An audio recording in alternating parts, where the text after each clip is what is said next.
नमस्कार, आपके साथ मैं हूं करुणा शंकर शर्मा। वैसे सत्ता के सिंहासन पर पब्लिक पहुंचाती है, लेकिन क्या कोई शक्ति किसी को सीएम बना सकती है? क्या किसी चमत्कार से सरकार गिर सकती है?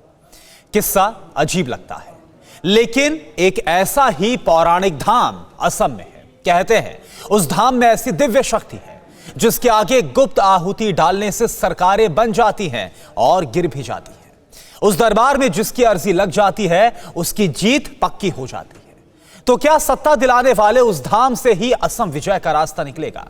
महामाया के उस महालोक में जब पहली बार कैमरा पहुंचा तो वहां क्या दिखा, सच आप जानेंगे तो हैरान रह जाएंगे।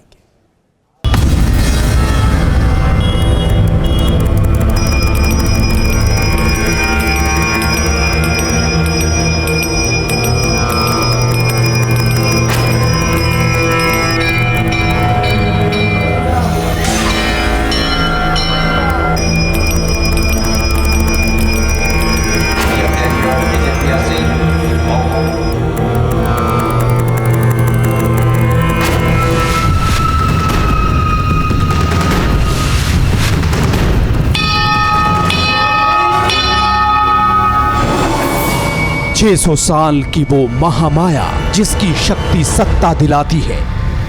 हाँ, देखा है हम आके। बाद में आपको बीजेपी सरकार हुआ, उनको मिनिस्टर जी हुआ।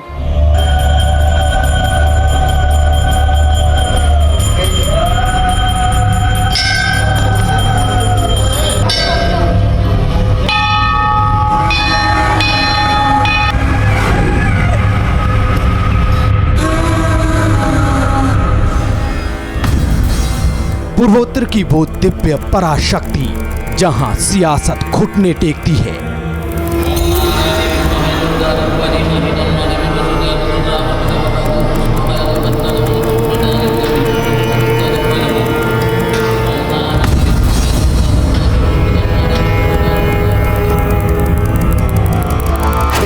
चीफ मिनिस्टर भी आया, यहाँ गृह मिनिस्टर भी, इतना बड़ा बड़ा आदमी लोग आता है। यहाँ आके दर्शन होके चला जाता है। दूर का लोग आते हैं जाते हैं, वो दूर का मनोवांछा पूर्ण होती है। जिस देवी की सिंदूर शक्ति से अखंड सत्ता का वर मिलता है,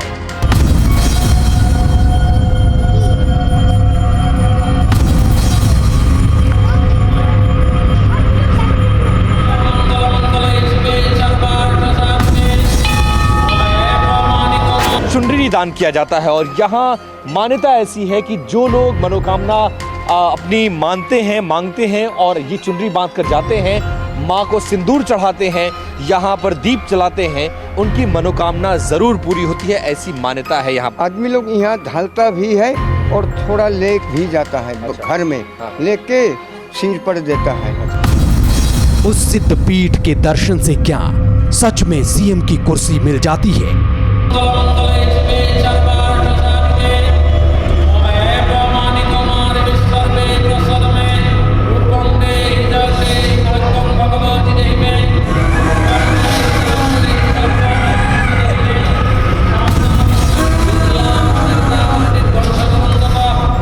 महामाया मंदिर की क्या है कहानी?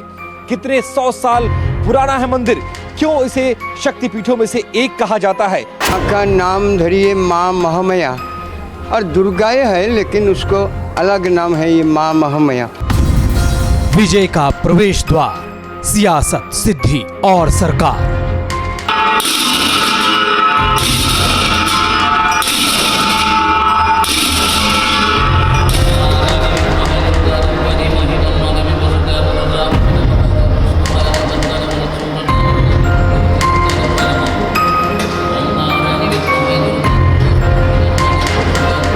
यहाँ से माँ आपको हुआ जाके स्नान नहाता है और नहा के यहाँ आता है।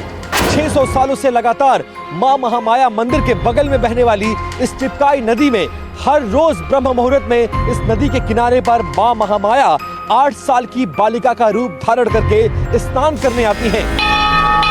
सत्ता दिलाने वाली वो देवी किस जगह विराजमान है? वो शक्ति कैसी है जिसके आगे असम के दिग्गज सियासतदान शत्रु विजय का वर मांगते हैं? जिस देवी के मंदिर में बड़े बड़े सत्ताधीश शीश नवाते हैं। जिस दिव्य धाम की सीढ़ियां चढ़ते ही राजनेता सियासी आसमान के चमचमाते सितारे बन जाते हैं, उस महामाया का करिश्माई रहस्य क्या है?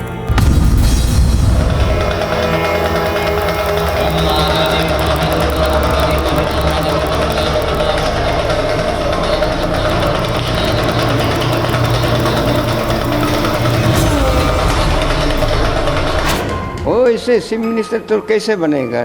तो माँ ने दया किया है, कामाख्या ने दया किया है, सब दया किया है, दया का ऊपर में हुआ ना, ऐसे तो होना नहीं सकेगा ना। क्या इस दावे में वाकई कोई सच्चाई है? क्या सचमुच उस सिद्ध दरबार में जाते ही समृद्धि का द्वार खुल जाता है? क्या उस मंदिर में होने वाली गुप्त पूजा से सत्ता का इतना गहरा नाता है? इन सवालों का जन्म दिव्य धाम से जुड़े दावों की बदौलत हुआ। यहाँ से माँ आपको हुआ जाके स्नान नहाता है और नहा के यहाँ आता है। अतीत के चमत्कारी दावों की बुनियाद पर खड़े इन सवालों का जवाब जानना जरूरी था। ये समझना जरूरी था कि आखिर क्या है असम की सियासत में उलटफेर करने वाले उस अलौकिक सिद्ध पीठ में। कैसे सीएम, सांसद और विधायक बनाने के लिए इस देवी के दरबार तक एक पांव पर चले आते हैं सियासत के सूरमा।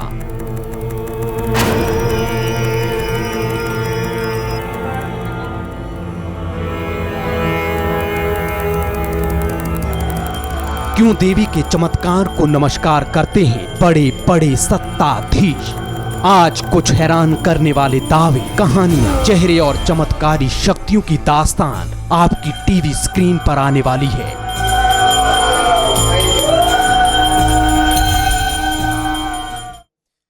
तो क्या उस देवी के सामने महज एक आहुति डालने से सिंहासन मिल सकता है? सुनने में थोड़ा अजीब था। सवाल यह था कि क्या वाकई कोई देवी सत्ता दिला सकती है? क्या वहां आज भी 600 साल पुराना वो रहस्य दिखता है? देवी की इसी शक्ति को आजमाने हम भी उस धाम पर पहुंचे और वहां जो दिखा वो और भी ज्यादा हैरान करने वाला था।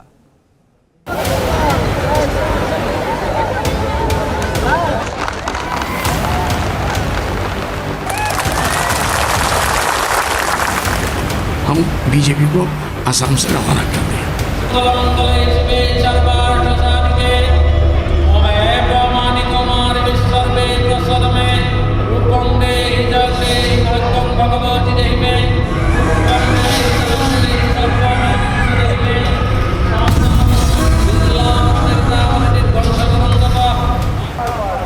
असम का सियासी संग्राम बेहद विध्वंसक हो चुका है। पूर्वोत्तर पर कब्जे की टक्कर सीधे बीजेपी और कांग्रेस में है। बदरुद्दीन अजमल मुस्लिम फैक्टर के पोते सिंहासन कब्जे का समीकरण बनाने बिगाड़ने की ताल ठोक रहे हैं। हमको पूरी उम्मीद है इसी दोस्ती के माहौल से हम बीजेपी को असम से रवाना कर दें। साल 2016 में असम में सत्ता के सिंहासन पर बीजेपी ने कब्जा किया था। तब 126 सीटों में से 86 सीट एनडीए ने जीती थी, 26 यूपीए के खाते में गई थी, 13 सीटें एआईयूडीएफ को मिली थी। सत्ता के सिंहासन पर सर्बानंद सोनोवाल बैठे। दावा ये है कि पूर्वोत्तर में सोनोवाल की विजय का वरदान महामाया के इसी मायालोक से निकला था। सत्ता दिलाने वाली देवी के इन्हीं रहस्यों की गिरहा खोलने हम दिल्ली से असम के कोकराझार पहुंचे। इस वक्त हम देश की राजधानी दिल्ली से लगभग 2200 किलोमीटर दूर और असम की राजधानी गुवाहाटी से 250 किलोमीटर दूर कोकराझार जिले के महामाया मंदिर के प्रांगण के अंदर खड़े हैं। यह मंदिर, ऐसी मान्यता है कि यहां आने वाला शख्स जो भी मनोकामना मांगे वो पूर्ण होती है। इसीलिए असम के चुनावों के बीच बड़े से बड़ा नेता इस मंदिर के दरवाजे पर आकर घुटने टेककर मां से मनोकामना मांग रहा है। लेकिन इस महामाया मंदिर की क्या है कहानी? कितने 100 साल पुराना है मंदिर? क्यों इसे शक्तिपीठों में से एक कहा जाता है? और कैसे मां प्रकट होकर पहली बार 600 साल पहले उन्होंने दर्शन दिया था, वो पूरी कहानी आपको बताएंगे और लिए चलते हैं आपको महामाया मंदिर के इस प्रांगण में इस पूरी कहानी को आपको बताने। आइए मेरे साथ। मन में कई सवाल थे, कई उलझने थी। उस शक्ति को करीब से देखने और जानने का कौतूहल था जिसकी रहमत के बारे में हमने कई लोगों से सुना था। इस जिज्ञासा के साथ हम मंदिर के मुख्य द्वार में दाखिल हुए। कि कैसे मां की शक्ति से रंक राजा बन जाते हैं और कैसे एक अनुष्ठान में पूर्णाहुति के साथ ही राजनेताओं को उनकी मनचाही कुर्सी मिल जाती है। मां महामाया मंदिर के प्रांगण में दाखिल होने के बाद जब निगाहें आप दौड़ाएंगे तो चारों तरफ आपको मंदिर ही मंदिर नजर आएंगे। लेकिन जैसे जैसे मां की ख्याति फैली, यहां पर तमाम मंदिरों का विकास कराया गया, बनवाया गया। लेकिन इन सब मंदिरों में से जो एक मंदिर खास है वो मेरे पीछे दिख रहा ये मंदिर है, जो महामाया का मंदिर है। और यही इसी मंदिर के अंदर मां का गर्भगृह है और यहीं पर वो 600 साल पुरानी ऐतिहासिक मां की पत्थरनुमा मूर्ति है जिसकी यहां पर पूजा है और जिसके बारे में यह मान्यता है कि मां यहां पर 8 साल की बालिका के रूप में स्वयं प्रकट हुई थी। इसी मंदिर के रूप को मां कामाख्या का जो मंदिर गुवाहाटी में है उसका दूसरा रूप कहा जाता है और इसी मंदिर को कामाख्या यानी असम का दूसरा कामाख्या मंदिर का भी दर्जा प्राप्त है। 600 साल पुराना वो दिव्य धाम नजरों के सामने था। माया लोक में मंदिरों का अंबार था, लेकिन जो कथित शक्ति सत्ता दिलाती है वो महामाया अब भी आंखों से ओझल थी। लेकिन जिस दावे को जानने की जिज्ञासा हमें यहाँ तक खींच लाई थी, उसे पहले करीब से जानना जरूरी था। जिस जगह हम खड़े थे उसी जगह उस दिव्य शक्ति के प्रकट होने का दावा था। महामाया मंदिर का इतिहास लगभग 600 साल पुराना है। जितना पुराना इस मंदिर का इतिहास है उतनी ही ज्यादा इस मंदिर की मान्यता है। लेकिन 600 साल पहले की वो कौन सी कहानी है जो इस मंदिर की मान्यता को और भी मजबूत कर देती है? 600 साल पहले मां ने सबसे पहले दर्शन किसको दिए? कैसे 600 साल पहले मां पत्थर का रूप बनकर इस मंदिर में स्थापित हुई और कैसे इस मंदिर को स्थापित किया गया, इसकी कहानी बेहद ही रोचक है जो अब हम आपको बताने जा रहे हैं। असम में देवी महामाया को दूसरी कामाख्या कहा जाता है।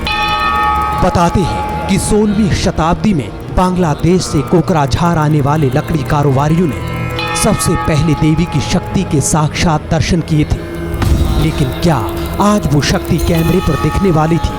क्या वैसा ही चमत्कार कैमरे में कैद होने वाला था जैसा करीब 600 साल पहले हुआ था? हमने इस मंदिर के इतिहास को खंगालने की कोशिश की। इतिहास में झांकने पर हमें पता चला कि लगभग 600 साल पहले जहां आज ये मंदिर स्थापित है, ये पूरा इलाका पहाड़ी, जंगल और जंगली जानवरों से घिरा रहता था। इसी मंदिर के बगल में ब्रह्मपुत्र नदी बहती है। उस नदी के जरिए आज के बांग्लादेश और उस वक्त के किसी दूसरे राज्य से 16वीं शताब्दी से व्यापारी व्यापार करने आया करते थे। लेकिन उसी दौरान एक ऐसा हादसा हुआ जिसके बाद पहली बार इस मंदिर के बारे में, इस महामाया मंदिर के मूर्ति के बारे में, मां के बारे में किसी को पता चला। क्या है वो पूरी कहानी?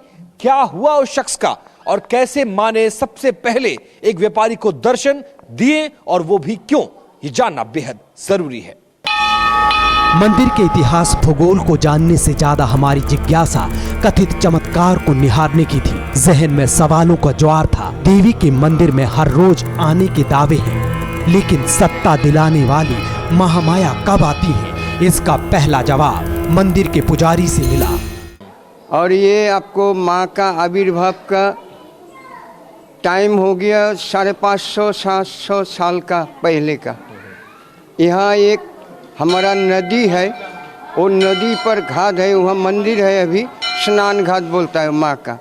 यहाँ से माँ आपको वहाँ जाके स्नान नहाता है और नहा के यहाँ आता है। पुजारी का दावा हूबहू ऐसा था जैसा हमें बताया गया था। तो क्या ब्रह्मपुत्र नदी के करीब मौजूद ये वही शक्तिपीठ था जिसका जिक्र पुराणों तक में मिलता है? लेकिन 600 साल पहले ये धाम कैसे और किस शक्ति से वजूद में आया, इसकी कहानी और भी हैरान करने वाली है। ये बात 16वीं शताब्दी की है। आज के बांग्लादेश और तब के चांदपुर से व्यापारी ब्रह्मपुत्र नदी के जरिए इस कोकराझार इलाके में लकड़ी का व्यापार करने के लिए आते थे। व्यापारी यहां से अनमोल दर्जनों किस्म की ऐसी लकड़ियां होती थी जो उनके इलाके में नहीं होती थी। नावों के जरिए वो लकड़ियां लेकर जाते थे और बदले में यहां के व्यापारियों को राशन पानी देकर जाया करते थे। उस दिन अमावस की रात थी। उस रात 8 व्यापारी अपने नावों में सवार होकर यहां पर आए थे, लेकिन तभी अचानक नदी में कुछ ऐसा होता है कि तमाम व्यापारियों की नाव जो राशन पानी समेत जल में मग्न हो जाती है। तूफान खड़ा हो जाता है, अंधेरी रात में कुछ समझ में नहीं आता है और उन तमाम व्यापारियों में सिर्फ एक व्यापारी जिंदा बचता है, जो इसी मंदिर के आसपास के किसी पेड़ के नीचे शरण लेता है। तो क्या वाकई 16वीं शताब्दी में 16 कारोबारी महामाया के क्रोधित होने से काल के गाल में समा गए थे? अमावस की उस गुप्त अंधेरी रात को क्या हुआ था जिससे महामाया के क्रोध की ज्वाला ने ब्रह्मपुत्र नदी में मौत का बवंडर उठा दिया था? इस रहस्य से पर्दा उठा तो हम भी अवाक रह गए। इसलिए वो जाके शरणपन हो गया, माँ का हुआ और माँ का बोला है जे माँ हमको बचाओ, सब कुछ यहाँ हमारा खत्म हो गया। तो माँ बोला है जे बेटा तुम तो हम साल जुग जुग यहाँ है, लेकिन कोई आदमी हमको नहीं देखा है, तुम देख लिया ठीक है, लेकिन इस दुनिया पे तेरा ज़्यादा दिन नहीं रहना होगा। तुम जमींदार को बोल देना जे हम यहाँ जुग जुग यहाँ ठहरा, एक मंदिर कर देना है, जमींदार को तुम बोलो। बोले ठीक है। और बोला है जे तुम जमींदार को बोलने से बाद में तुम घर में चला जाओ ना, अभी बोलो, तुम बोल देना जमींदार को। बोले ठीक है। ऐसे बोलते माँ वहाँ से अंतर्धान हो। उसके बाद भोर वेला में वो सुनता है आदमी का कोलाहल। फिर वो जो नौका पर आदमी था उसके आवाज़ वो सुना, आँख मेल के देखता है, वो पहले का जैसे नौका हुआ था वैसे था। तो तब उसका मन में आया है जे ना, ये माँ सती माँ हमको बोला है, हम जमींदार को बोलने से बोलेगा हम।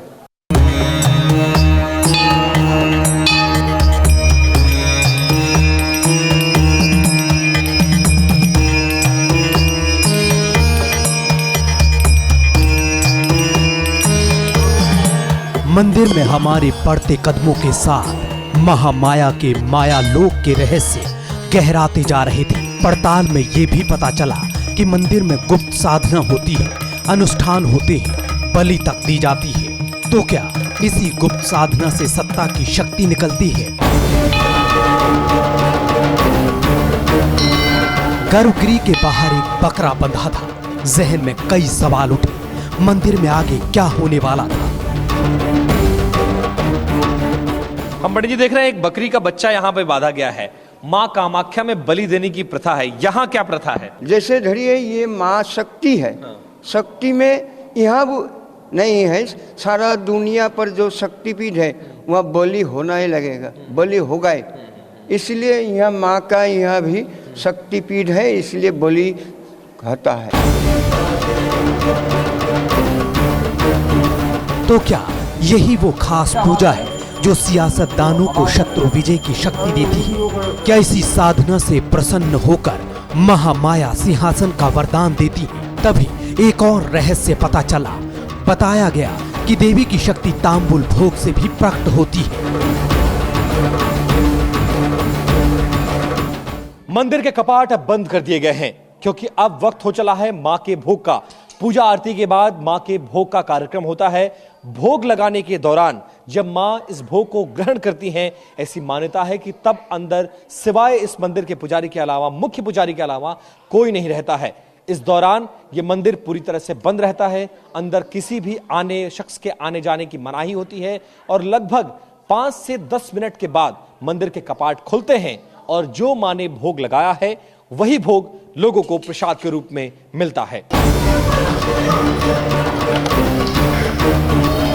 खैर, अब तक जो दिख रहा था, जैसा दिख रहा था, उसमें अचंभा कुछ नहीं था। तो क्या महामाया के चमत्कारों से जुड़े दावे फसाना भर थे या फिर सच में ये धाम चमत्कारी है? ये सवाल हमारे जहन में उठ ही रहे थे। तभी पुजारी ने पंचदीप साधना का नया दावा कर चमत्कार के दावों को और गहरा दिया। 24 घंटे में मां को सिर्फ एक बार भोग लगता है। यही वजह है कि मां के भोग के लिए अलग रसोई घर है जहां पर मां का भोग लगता है और भोग के लिए इस तरह की प्लेटें, जिसमें आप देखेंगे मां के भोग का जो राशन है वो पहले यहां पर चढ़ाया जाता है। 5 थालों में उनका भोजन लगाया जाता है।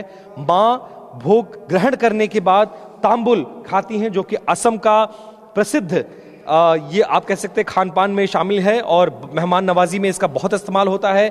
ये सबसे प्रमुख है और मां का भोग यहां विशेष रूप से लाया जाता है। मां के भोग लगने के बाद वही यहां का मुख्य प्रसाद होता है और वही प्रसाद यहां आए हुए श्रद्धालु में वितरित करने की परंपरा है। महामाया की माया अब भी पहेली थी। पड़ताल करते हम उस घाट पर भी पहुंचे जहां देवी सदियों से ब्रह्म मुहूर्त में स्नान करने आती हैं, जिसके दावे किए जाते हैं। तो क्या उस दिव्य घाट पर हमारे सवालों का मुकम्मल जवाब मिला? इस टिपकाई नदी में हर रोज ब्रह्म मुहूर्त में इस नदी के किनारे पर मां महामाया 8 साल की बालिका का रूप धारण करके स्नान करने आती हैं। यह भी दावा किया जाता है कि 16वीं शताब्दी में जब मां महामाया इस नदी के तट पर ब्रह्म मुहूर्त में स्नान कर रही थी तो व्यापारियों की नाव यहां पर आ गई थी, जो एक हादसे का शिकार हो गई। उसी के बाद से मां महामाया ने पहली बार उस व्यापारी को दर्शन दिया और तब से लेकर आज तक लोगों की मां महामाया में अटूट आस्था और श्रद्धा है। महामाया पीठ से जुड़ी ऐसी एक नहीं कई बातें हैं, कई रहस्य हैं जो सबको स्तब्ध कर देते हैं, चाहे वो नेताओं को सिंहासन दिलाने की शक्ति का दावा ही क्यों ना हो। ये सारी चीजें ईश्वर पर उस असीम आस्था के आधार पर कही और सुनी जाती हैं, जिसे सच और झूठ की कसौटी पर कसा नहीं जा सकता। असम के कोकराझार से विपिन चौबे, TV9 भारतवर्ष। फिक्र आपकी, सोमवार से शुक्रवार रात 9 बजे सिर्फ TV9 भारतवर्ष पर।